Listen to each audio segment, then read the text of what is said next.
ኋላ ብር የማያደርገው ነገር የለምና በጣም ፈገግ እያለች አሁን ግን ይቻላል ብለዋለች ማለት ነው። እሷም ወደ ቤት ከተመለሰች በኋላ ለኤፍራታ ግን ለምንድን ነው ዝና የብሩክ መጥፋት ያስጨነቀው ብላ ኤፍራታን ብትጠይቃትም ማህሌትም እኔም ግራ ገብቶኛል፣ በጣም ስለ ብሩክ እየተጨነቀ ይገኛል፣ ብሩክ ግን አደጋ ላይ ያለ ይመስለኛል ብላለች ወይዘሮ ማህሌት ማለት ነው። ኤፍራታም እስኪ ባለፈው ብዙ ጉር ተፈጥሯል ያልሽኝን ብትነግሪኝ ብላት ነበረ። ማህሌት ግን መጀመሪያ እነ ብሩክ ቤት ምን እየተካሄደ እንደሆነና መድብል ምን እያራመደ እንደሆነ ለምንስ እንደመጣ ይሄን የምታጣሪልኝ ከሆነ እነግርሻለሁ ሁሉንም አለቻት። ይሄንን ለማድረግ ደግሞ ብር ያስፈልጋል አለች ወይዘሮ ኤፍራታ። መሀሌትም ምንም ችግር የለም እኔ ለዝና ደውዬ ነግረዋለሁ፣ መጀመሪያ ካሽ ስጠኝ አለች ቀብድ። መሀሌት ግን ችግር የለውም ያስገባልሻል፣ ሁሉንም ነገር እነግራችኋለሁ፣ መድብል ምን እየሰራ እንደሆነ ለምን እንደመጣ ምን እንደሚፈልግ አለቻት። በቅድሚያ ግን ማህሌት ዝና ሚስጥር ነው ብሎ እንዳትነግሪ ያላትን ስለ ብሩክ ሁሉንም ነገር ዘርዝራ ለኤፍራታ ነግራታለች። ይሄን ጉዳይ ደግሞ ለማንም ትንፍሽ ብቲ ዝና በቁምሽ ነው ደምሽን የምጠጣው ብሎኛል አለች ለኤፍራታ ለማህሌት። ኤፍራታም እራት ታስቢ ለማንም አልናገርም ብላ መለሰችላት። ትንሽ ቆይታ ግን ማህሌትን ከሸኘቻት በኋላ ለመድብል ሄሎ መድብል ደህና አደርክ አለችው። መድብልም እንዴት ነሽ ኤፍራታ ሰላም አደርሽ አላት።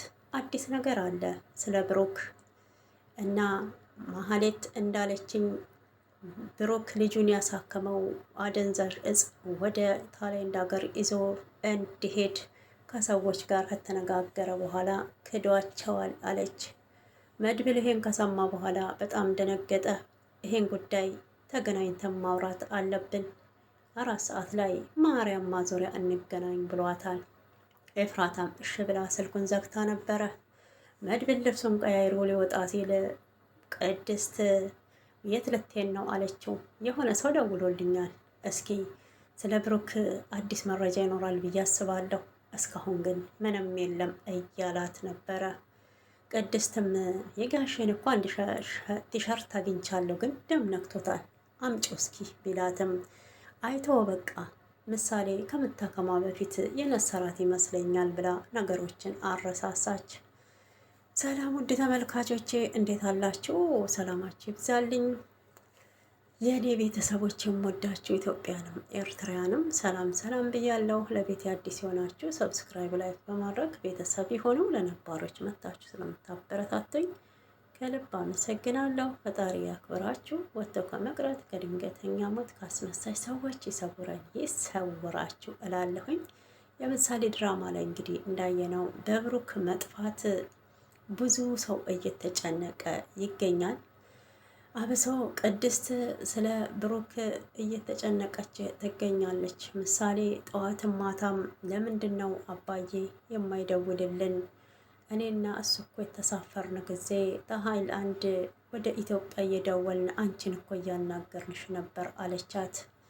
ቅድስት በጣም በመጨነቅ ይደውልልሻል፣ ትንሽ ቀን ነው አይዞሽ ብላ ምሳሌን የሆነውንም ያልሆነውንም እየነገረቻት ለማረሳሳት ሞክራለች። ምሳሌ ዞር ካለችላት በኋላ አረጋሽ የት ነው ያለከው? ኧረ ተው ድምፅህን አሰማ፣ እኔ እዚችን ልጅ ጥያቄ አሁን እንዴት ነው መመለሰው ብላ አለቀሰ ስቅስቅ ብላ። ወዲያውኑ ግን መድብል ወደ ቤት መጥቶ ብሩክ ትልቅ ችግር ውስጥ ነው የገባው፣ ልጁን ያሳከመው ከማይሆን ሰው ጋር ተገናኝቶ ነው ብሎ ለቅድስት ነገራት። ቅድስትም ምንድን የሆነው ወይኔ ጋሼ እና አሰሩት ወይ ብላ እያለቀሰች ቤቱን ስቀውጠው ምሳሌ ከች ብላባቸዋለች። እነሱም በመርበትበት አይደለም እኮ የኔ ቆንጆ እንኳን ደህና መጣሽ፣ ቅድስት እኮ እንደንስ እያለች ነው ብሎ መድብል ነገሮችን ሸፋፈነ። ይሄን ሁሉ የሚያደርጉት ምሳሌ ስለ አባቷ የት እንዳለ ስለማታውቅ እንዳትታመምና እንዳትጨነቅ ነበረ። ምሳሌም እውነትም ሊደንሱ መስሏት ሙዚቃ ከፍታ አሳቃቻቸው። ደነሱ አብረው ዘና ብለው ሳቃቸው መጣ። ሆኖም ግን ቅድስት በጣም ጭንቀት ላይ ነበረች። ትንሽ ቆይቶ ስለ ብሩክ ማሰብ ጀምረው እየተጨነቁ ሳለ ኤፍራታ እና መሀሌት ስለ ጉዳዩ እያወሩ ነበረ። ኤፍራታም ለምንድን ነው ግን የመድብል መምጣት ዝናን ያስጨነቀው? ዝና ደግሞ ስለ ብሩክ መጥፋት ለምን እንደዚህ ግራ ገብቶት ያለው? የሆነ የደበቅሽ ነገር ያለ አይመስልም ወይ አለቻት። መሀሌትም እኔ እንጃ እኔም ግራ ገብቶኛል። አሁን ግን የምፈልገው እነ ብሩክ ቤት የምትግባቢው ሰው አለ እንዴ? እስኪ መድብል ለምን እንደመጣና ምን እያደረገ እንደሆነ መረጃ አጣሪልኝ አለቻት።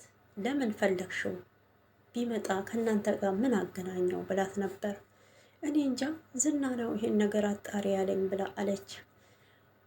ኤፍራታ ገንዘብ ያስፈልጋል ይሄንን ለማድረግ፣ ከዛን ሁሉንም ነገር እነግራችኋለሁ፣ መረጃው እጄ ላይ ነው፣ ለምን እንደመጣ ምን እንደሚፈልግ መድብል እነግርሻለሁ አለቻት።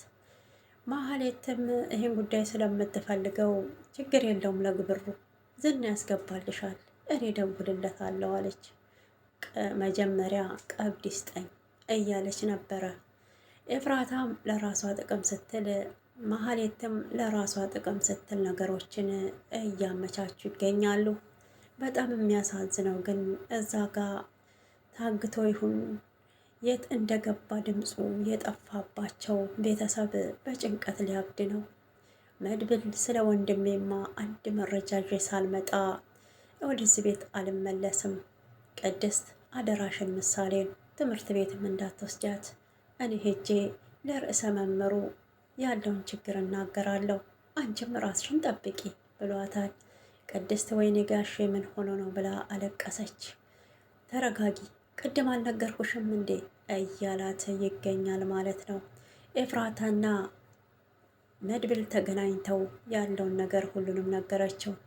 አደንዛዥ ዕፅ ወደ ታይላንድ ይዞ እንዲሄድ ቢሰጠውም ብሩን ተተቀበለ በኋላ ያንን አደንዛዥ ዕፁን ቆሻሻ ገንዳ ውስጥ ጨምሮ እንደሄደና እንደካዳቸው ስላወቁ ሰዎቹ ብሩክን በዛ ሰበብ ነበረ ምሳሌን ያሳከመው ብላ ለመድብል ነግረዋለች።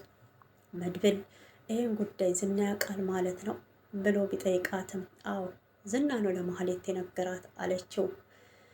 መድብል ምንም ነገሮችን አላምታታም።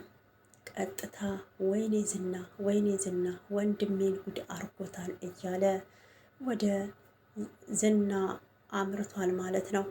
ይሄ ጉዳይ ደግሞ በዝና እጅ ላይ ስላለ ዝና በአሁን ሰዓት ወንጀሎችን እየሰራ እንደሆነ ማህሌት አታውቅም። ዝና ስለ እኔ ቢጠይቁሽ ምን ታውቂያለሽ? እኔን እኮ አታውቂኝም። ሉላና ሞገስ ከዚህ ምድር መወገድ አለባቸው። አሁን እነሱን ማግኘት ያለብን አላት። ለምን ታገኛለክ? ሉላን ብትገላት ብትለውም በቃ ተጫውታብኛለች፣ እንደሷ የናቀኝ የለም ብሎ ለማህሌት ነግሯታል። ስለ እኔ 5% እንኳን አታቂም፣ ዝና ማን እንደሆንኩ አይገባሽም ብሏታል። ሉላ ዝና እና